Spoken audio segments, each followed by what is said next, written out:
Agora o meu computador de adolescente. Minha filha me ajudou, a gente está colocando vários adesivos, né, filho? Meus irmãos, nós estamos em uma data muito especial para nós como igreja.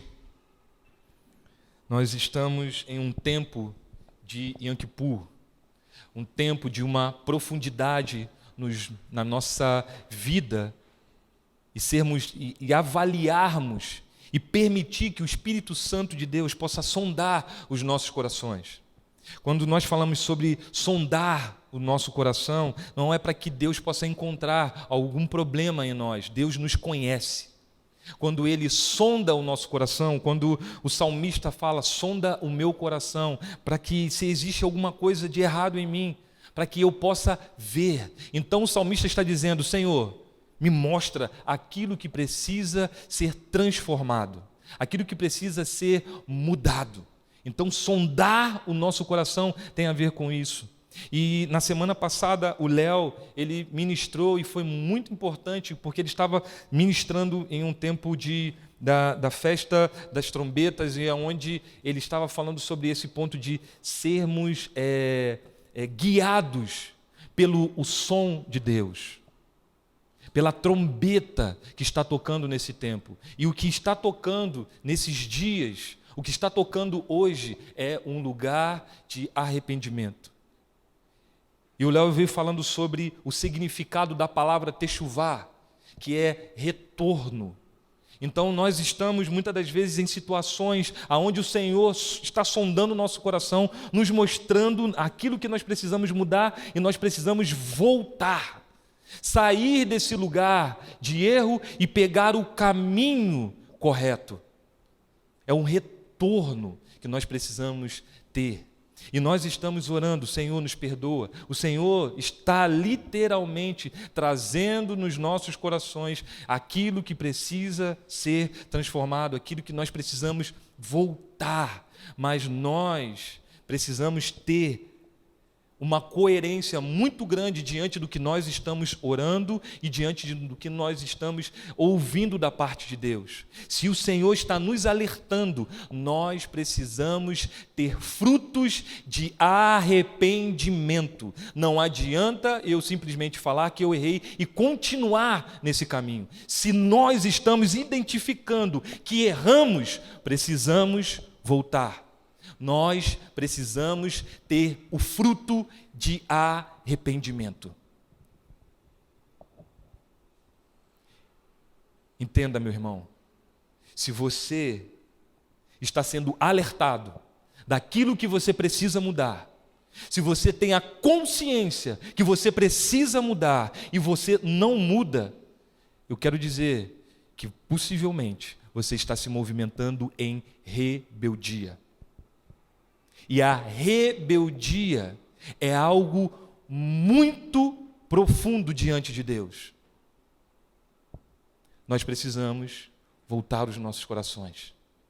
Nós precisamos corresponder com o que Deus está falando em nós. E diante desse momento de arrependimento, o tema da minha mensagem para hoje é: não tire os olhos de Deus. Não tire os olhos dele. Eu queria que você pudesse abrir comigo Salmo 25, versículo 15.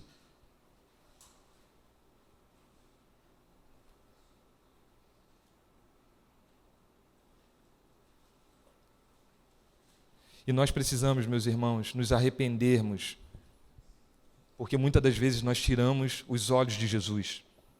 Nós tiramos os olhos dele. E o Salmo, versículo 15, diz assim: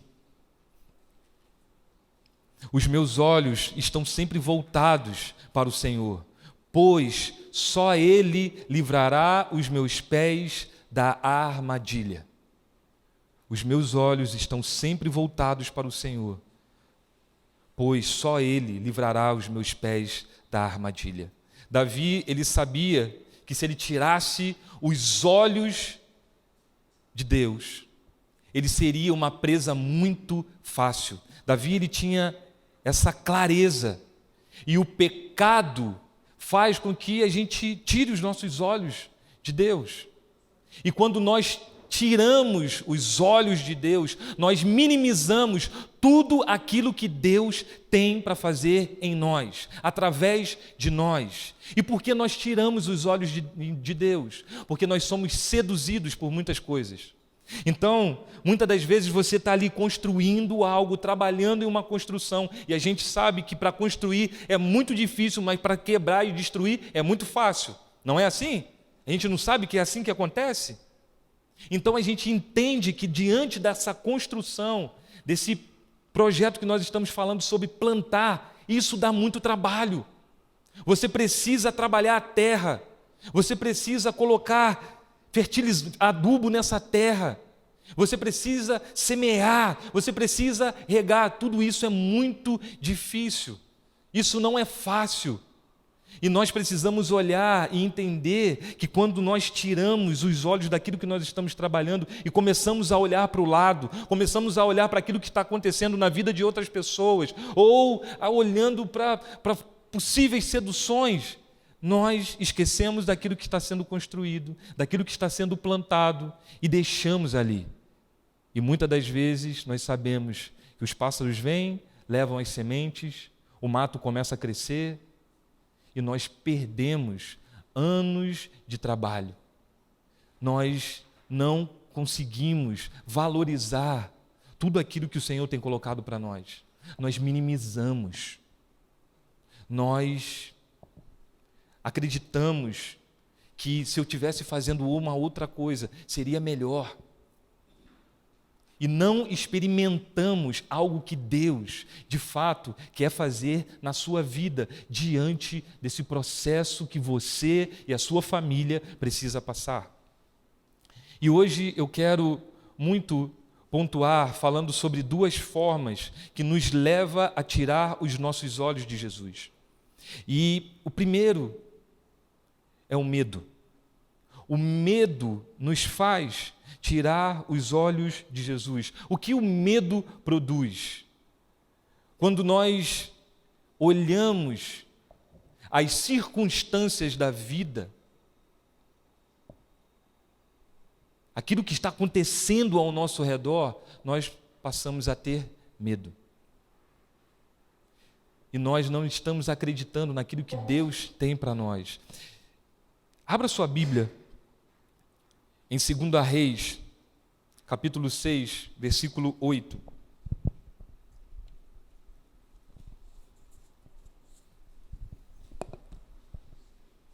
Segunda Reis, capítulo 6, versículo 8. Eu quero ler com você, nós vamos ler do versículo 8 até o versículo 22. E aqui é um momento muito especial, porque Eliseu, ele está com o seu povo, Israel, e existe ali uma guerra sendo anunciada. O rei da Síria quer destruir Israel. E Eliseu é levantado como um homem de Deus, dando estratégia para Israel, para que ele possa fugir, encontrar os caminhos corretos para que o povo da Síria, para que aqueles que estão em guerra com ele não destruam. Eu queria ler com vocês esses versículos. Diz assim: Ora, o rei da Síria estava em guerra contra Israel. Depois de reunir-se com os seus conselheiros, disse: montarei o meu acampamento em tal lugar. Mas o homem de Deus, que aqui é Eliseu, mas o homem de Deus mandava uma mensagem ao rei de Israel: evite passar por tal lugar, pois os amorreus estão descendo para lá.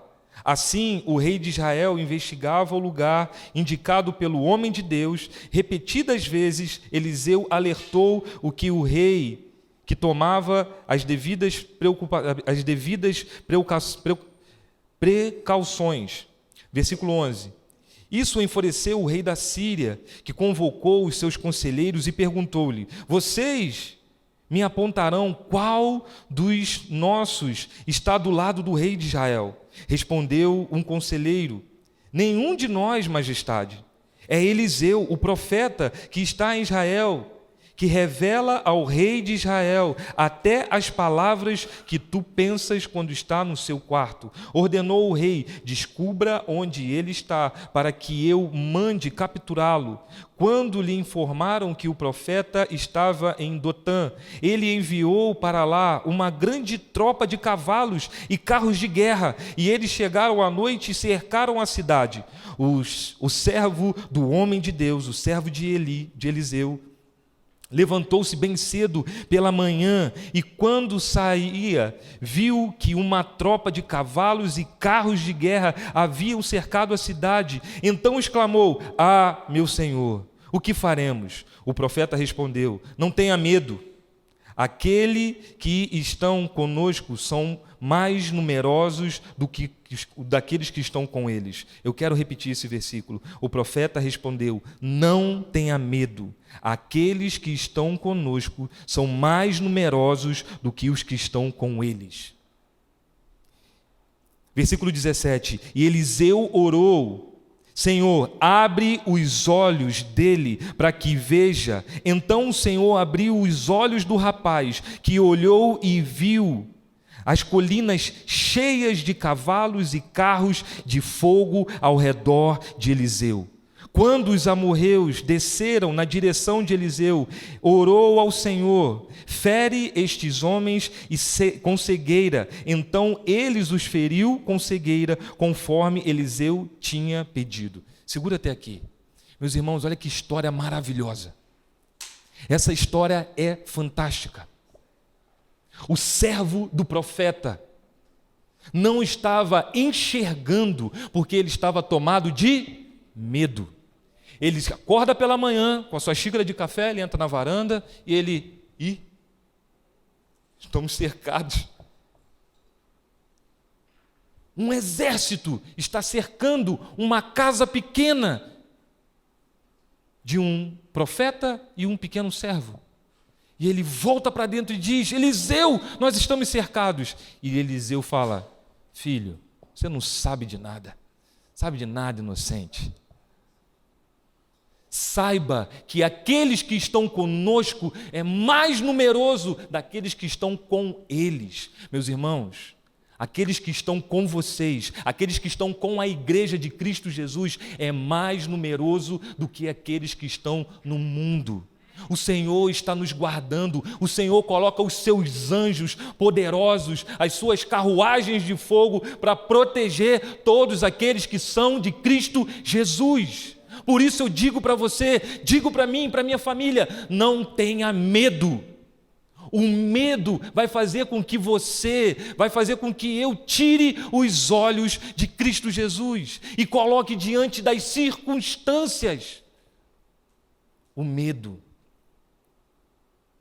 Muitas das vezes nós estamos nos movimentando pelo medo da situação. E eu não quero minimizar, eu não quero dizer que isso é um problema, que isso não é um problema na sua vida. As circunstâncias, o desemprego pode estar chegando, a pessoa quer meio que te mandar embora, ou uma situação que você não está sabendo lidar. Você precisa confiar em Cristo Jesus, logo você não pode tirar os seus olhos dele, porque se você tirar por um segundo, é o que Satanás quer para mudar toda a forma de como você pensa e toda a relação que está dentro do seu coração. O medo nos distancia profundamente. E a gente vê o que aconteceu. Esse homem de Deus, o profeta de Deus, que estava com os seus olhos fixos em Cristo, fixos em Deus, diante dessa realidade, por nenhum segundo seus olhos saíram dessa realidade. Ele orou, abriu os olhos do seu servo, e diante desse movimento do seu servo enxergar, ele orou e pediu para que aqueles que estavam contra ele pudessem ser cegos, pudessem não enxergar mais. Inverteu as coisas. Diante das circunstâncias que nós estamos vivendo, nós precisamos orar: Senhor, confunda os nossos inimigos. Confunda os nossos inimigos. para que eles não saibam como lidar. E o decorrer dessa história é maravilhoso, porque o profeta se chegou diante do capitão dessa guarnição e começou a conduzir todo esse exército para dentro de Israel. E o profeta orou: Pai, abre os olhos deles. Quando eles abriram os olhos, quem estavam cercados eram eles. E o rei de Israel falou assim: vamos matá-lo. Sabe o que o profeta falou? Nada disso. Nós não vamos ser covardes. Dê comida, dê bebida e mande voltar. Sabe o que aconteceu? A Síria desistiu de encarar Israel. Falou assim: quem é esse Deus? Essa história é maravilhosa, meu irmão. Nós precisamos estar com os nossos olhos em Cristo Jesus. Se nós tirarmos os nossos olhos, quem vai se confundir somos nós. Diante das circunstâncias que você está vivendo, ore: Senhor, confunda os meus inimigos. E eu quero dizer para você, meu irmão, existe uma ação, existe uma movimentação do império das trevas contra a igreja de Cristo Jesus. A nossa luta não é contra a carne e nem com sangue, a nossa luta é espiritual, e Satanás e os seus demônios querem nos destruir, e nós precisamos ter os nossos olhos e o nosso coração em Cristo e pedir: Senhor, confunda os nossos inimigos. Diante das circunstâncias que você está vivendo, não tire os seus olhos dele. Diante de momentos que você pode estar vivendo na sua família, não tire os olhos dele, porque esse é um momento muito pontual e preciso para o desenvolvimento da igreja de Cristo Jesus. Esse é um momento muito pontual e preciso para o desenvolvimento dessa casa espiritual. E muitas das vezes nós estamos colocando os nossos olhos nas circunstâncias. Logo você desanima. Logo você se sente enfraquecido. Logo você começa a olhar para o lado. Logo você começa a fazer comparações. Logo você se distancia. Logo você se confunde. Logo você já não sabe mais. O medo vem para nos distrair da palavra que Deus tem para nós. Meus irmãos, esse é um tempo de arrependimento e nós precisamos nos arrepender, porque muitas das vezes nós estamos com os nossos olhos no medo. Tiramos os nossos olhos de Deus. Uma outra história que você pode ler depois, Mateus capítulo 14, versículo 22. Eu acho que vai ser importante ler. Mateus 14, 22. Eu prometo que vou adiantar. Mateus capítulo 14.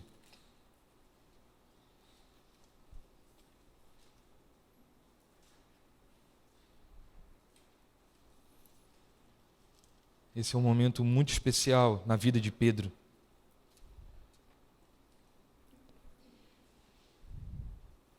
Esse é um momento quando Jesus ele se destaca em meio a um momento tão especial do seu ministério de pregar a multidões. E nesse momento Jesus ele dispensa os seus discípulos para que eles possam fazer uma travessia de barco. Jesus se recolhe para orar. E quando Jesus termina as suas orações, ele se vê o barco dos seus discípulos já muito distante. De uma forma muito simples, Jesus começa a andar sobre as águas. Começa a andar. E começa a se aproximar do barco onde estão os seus discípulos. E as Escrituras falam que, nesse momento, existe um vento contrário. Um vento que está desesperando esse barco e todas as pessoas que ali estão. E para piorar a situação, eles apontam diante daquela chuva, diante daquele vento, e eles falam: tem um fantasma ali. Na realidade não era um fantasma, era o próprio Jesus. Ele diz: calma, sou eu. E Pedro olha e diz: se és tu, se é você, Jesus, deixe eu ir até aí. Meus irmãos, eu queria abrir um parêntese e dizer para vocês, assistam The Chosen. Todo mundo aqui se conectou com a cena, né? Quem não assistiu, assista. Esse momento é lindo demais. E só para a gente entender, The Chosen não é uma narrativa de ponta a ponta, vírgula, das Escrituras. The Chosen é uma narrativa para que eu e você possamos entender a vida, a humanidade de Jesus, a humanidade desses discípulos. E não querendo dar um spoiler, mas já dando um spoiler. É muito legal porque nesse momento Pedro, ele está chateado, porque ele está vendo Jesus no decorrer da sua jornada, curando, libertando tantas pessoas. E ele mesmo não está sendo abençoado por Jesus, porque ele está passando por uma dificuldade. É a narrativa do The Chosen, tá bom, meus irmãos? Só para vocês entenderem, isso não está na Bíblia. Daqui a pouco vocês vão procurar, pesquisar. Não, você não acha. É a narrativa do seriado. E Pedro, ele está com a sua esposa e ele não consegue engravidar. Ele fala, você me abandonou, você esqueceu de mim. E essa conversa é de Pedro no barco e Jesus nas águas, surfando ali, né? Ó. E essa narrativa é linda. E Jesus falou assim, claro que não. Você está experimentando de quem eu sou. E você acha que eu não estou por dentro das suas dificuldades, dos seus problemas? Eu sei que você está chateado porque a sua esposa não está engravidando. Eu conheço os problemas que estão acontecendo na sua vida. Mas eu não vou corresponder com você a partir da sua vontade, mas sim a partir do meu tempo. E Jesus, ele diz, Pedro, vem. E Pedro diz, eu quero ir, mas eu não quero ir, eu estou chateado com você. E quando Pedro coloca os pés nas águas, a primeira frase que Jesus diz é, não tire os seus olhos de mim. E ele dá o primeiro passo, o segundo passo. Meus irmãos, quem pode dizer que Pedro não se movimentou por fé? Esse homem andou por sobre as águas, esse homem andou segundo a palavra que o próprio Deus encarnado estava falando para ele, vem até mim. O problema desse homem não era a fé, mas as Escrituras diz em Mateus que quando ele começou a ver o vento, quando ele percebeu as circunstâncias que estavam acontecendo com ele, ele tirou os olhos de Jesus porque ele teve medo. E ele começou a afundar. Mas a mão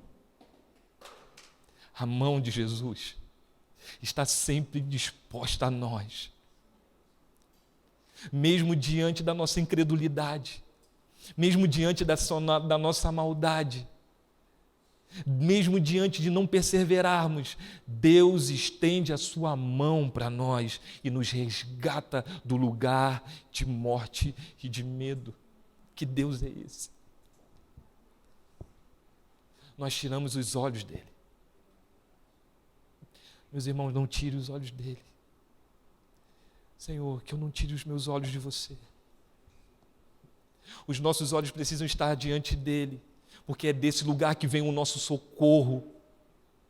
É desse lugar que vem o nosso socorro. Você pode estar passando e achando que não tem mais possibilidade de nada, mas Ele é poderoso para te socorrer e transformar a sua miséria em glória.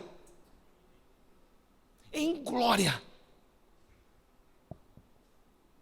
Você pode estar achando que não tem mais como mudar essa situação, mas Ele é poderoso. A sua mão se estende a nós. Só não tire os seus olhos dele. O medo, as circunstâncias vão provocar você, vai me provocar a tirar os olhos dele. E o que Satanás quer, o que o império das trevas quer, é que os nossos olhos sejam seduzidos pelo medo, sejam seduzidos pelaquilo que está ao nosso redor, pelas circunstâncias, para que você não viva o propósito de Deus. para que literalmente você viva qualquer outra coisa que não seja o propósito de Deus na sua vida. Você foi criado para glorificar a Deus. Eu fui criado para glorificar a Deus. Quando as Escrituras falam que Deus, Ele não divide a sua glória com ninguém, é porque Ele não divide com falsos deuses, mas Ele divide da sua glória contigo, porque nós somos a sua imagem e semelhança. Pai, a mim foi dado toda a honra e toda a glória, todo o poder está dentro de mim e eu dou a eles. Meus irmãos, isso é poderoso. Nós glorificamos a Deus quando nós temos daquilo que está nele. Você não tem como glorificar a partir de você mesmo, a partir de quem eu sou. Nós não temos essa capacidade. Nós não somos nada, mas quando Ele coloca do seu tesouro em nós, é onde nós glorificamos a Ele. E o Senhor está nos chamando para isso, para o seu propósito. E nós estamos vivendo fora do nosso propósito. Longe daquilo que Deus nos chamou, longe daquilo que o Senhor te chamou. E o Senhor está nos dando, rogai pelos trabalhadores, é você. Nós estamos abrindo mão dessas coisas, meus irmãos, para viver uma vida fútil, uma vida baseada naquilo que o mundo pode nos dar, que é o segundo ponto que eu quero dizer para nós, viver a nossa própria vida.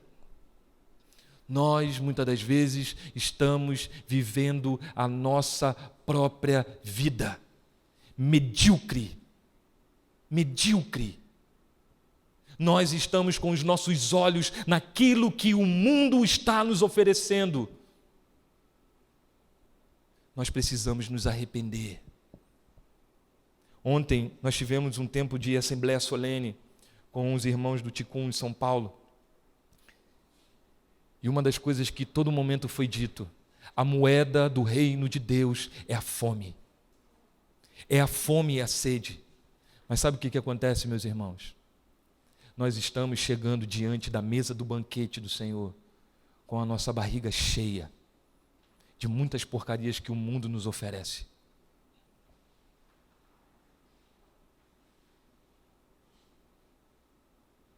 Nós estamos nos saciando com o que o mundo nos oferece.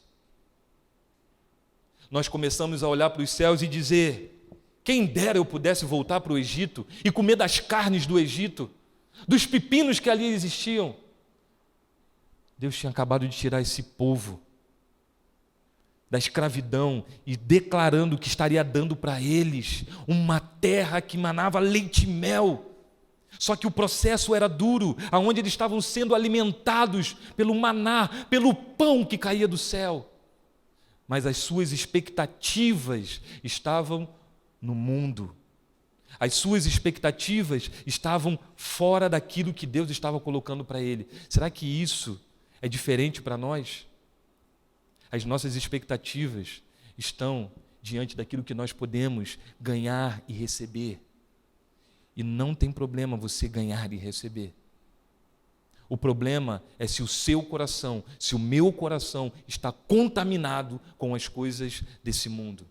Porque os olhos de Deus estão à procura daqueles que são verdadeiramente homens verdadeiros, homens que estão se colocando diante de Deus, diante da brecha.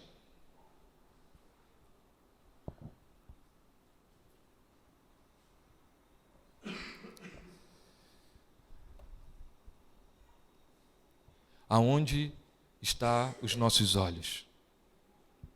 Aonde os nossos filhos estão vendo os nossos olhos?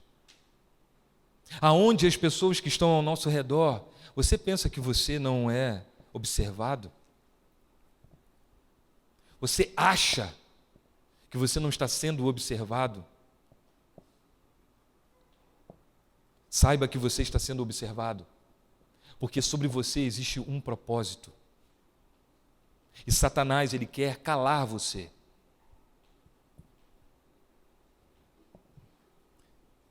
Meus irmãos, os nossos olhos precisam estar em Cristo Jesus.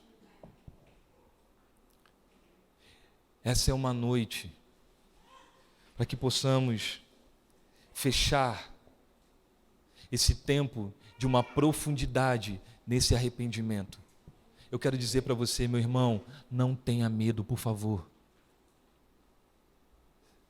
O império das trevas, ele vem para enganar as nações. Ele quer enganar você. Ele quer dizer que o tamanho da onda que vai vir sobre você vai acabar com a sua vida. Meu irmão, a onda pode vir, te pegar. Mas lembre que a mão de Cristo Jesus está estendida para te salvar. Ele não vai deixar você morrer. Ele é fiel e poderoso para cumprir a sua palavra. Nós estamos nesse tempo de Yom Kippur, de retorno. Nós estamos nesse tempo de darmos uma resposta com frutos de arrependimento. Mude a sua vida em o nome de Jesus. Tenha temor daquilo que o Espírito Santo de Deus está falando com você. Não sou eu. Você sabe o que o Espírito Santo de Deus está falando contigo. Então mude. Mudar, muitas das vezes, não significa que você vai conseguir mudar, transformar o seu sentimento, mas as suas ações vão ser diferentes e você vai estar colocando o seu sentimento no seu devido lugar, dizendo: quem manda aqui é o Espírito Santo de Deus e eu não me movo a partir da minha carne, mas eu me movo a partir do Espírito, sendo obediente. Sendo obediente. Meus irmãos, a vida cristã não é para qualquer um. Mas eu quero dizer para você, se você está aqui, é porque o Senhor te chamou.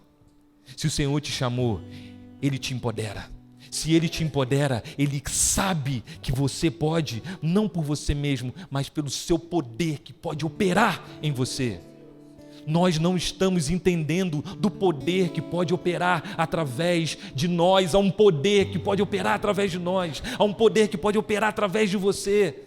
Esses são dias, meus irmãos, de uma vida e uma vida em abundância.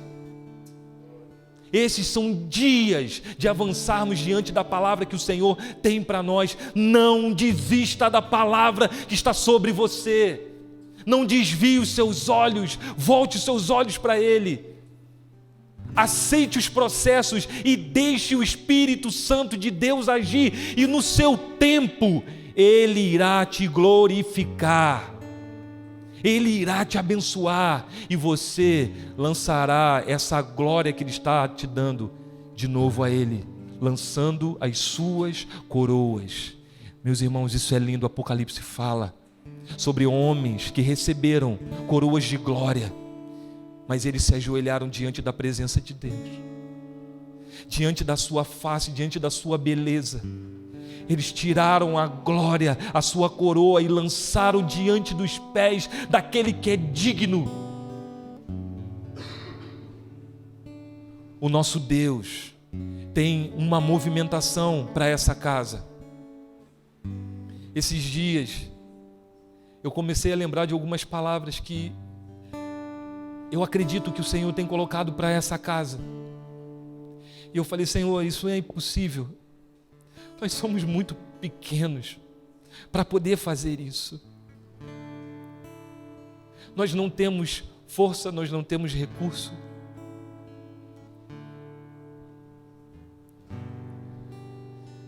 Mas o Senhor me levou para um lugar de arrependimento, aonde eu mudei o meu discurso dizendo: Senhor, você é a nossa força. Senhor, você é o nosso recurso. Você é o nosso Senhor.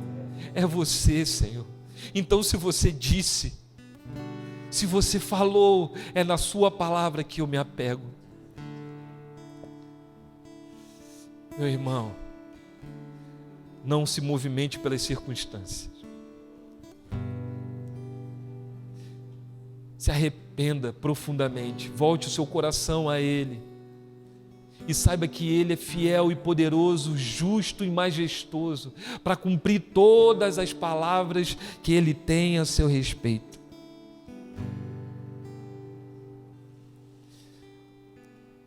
O nosso Deus é um Deus de promessa, meus irmãos. E muitas das vezes nós precisamos voltar os nossos olhos para Ele e dizer: Senhor, Você me prometeu. Você disse que eu ia ter. Você colocou essas palavras sobre a minha vida. Está passando tanto tempo, eu não estou vendo isso acontecer. Isso aconteceu na vida de Abraão. Deus prometeu a ele que ele seria pai de uma nação. Ele não tinha um filho sequer. A sua esposa era estéril. Olha como Deus faz as coisas. Mas numa madrugada o Senhor fez Abraão se levantar e disse: Abraão, olha para os céus. Olha para os céus e me fala o que você vê. E Abraão disse: eu vejo milhares e milhares de estrelas. E Deus respondeu: eu farei você. Essa é a palavra que está sobre você. Eu te farei um pai de muitos. A minha palavra está se renovando na sua vida nessa noite, Abraão. Meus irmãos, eu quero dizer que a palavra de Deus está se renovando na sua vida hoje. Simplesmente se arrependa, converta o seu coração, volte o seu coração a Ele e deixe Ele ser tudo em você. Volte os seus olhos para Ele, por favor, meu irmão. Não permita os seus olhos serem fixados no mundo. Ele é fiel e justo para cumprir o que Ele disse. Ele é fiel e justo para falar o que Ele disse. Ele cumpre a sua palavra. Voltemos os nossos olhos a Ele, Senhor. Voltemos os nossos olhos a você nessa noite, Senhor. Nos arrependemos. Nos arrependemos, Senhor, porque tiramos nossos olhos, Senhor, de você por conta do medo. O medo, Senhor, você sabe daquilo que nos provoca um medo profundo, daquilo que tira o seu sono. Meus irmãos, Ele sabe quando você não consegue dormir por conta do medo. Ele te conhece, Ele é um Pai bondoso e amoroso. Os olhos dele nunca saíram de você. Nunca estiveram distante de você. Ele colhe as suas lágrimas. Ele conhece a sua dor. Continue crendo nele, meu irmão.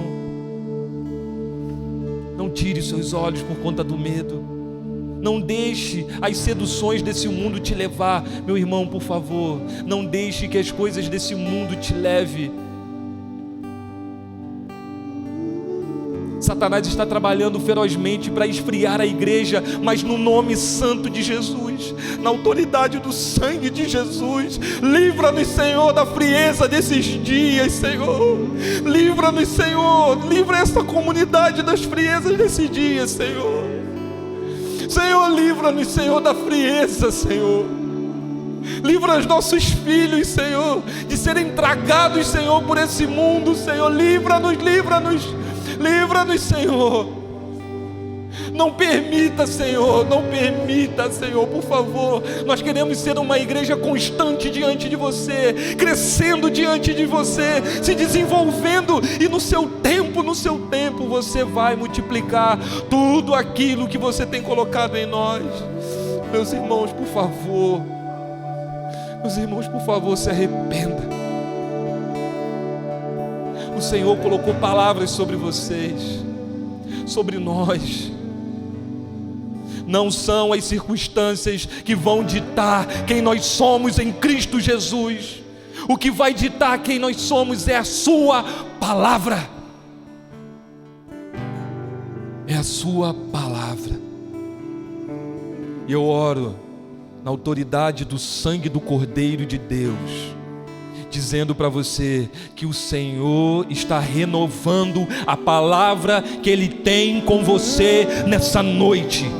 Nessa noite é uma noite de renovo. Essa é uma noite de renovo do Espírito Santo de Deus com você.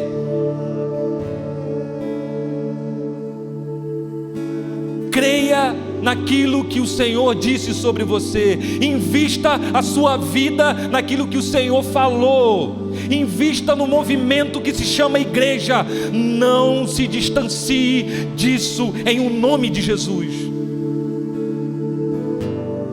Renova-nos, Senhor, nessa noite. Renova-nos, Senhor. Renova a nossa forma de pensar. Renova o nosso coração. Renova-nos, Senhor. Rabaxerebará. Oh Deus, renova-nos. Perseguimos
Zelamos pelo seu fogo, zelamos pelo seu fogo.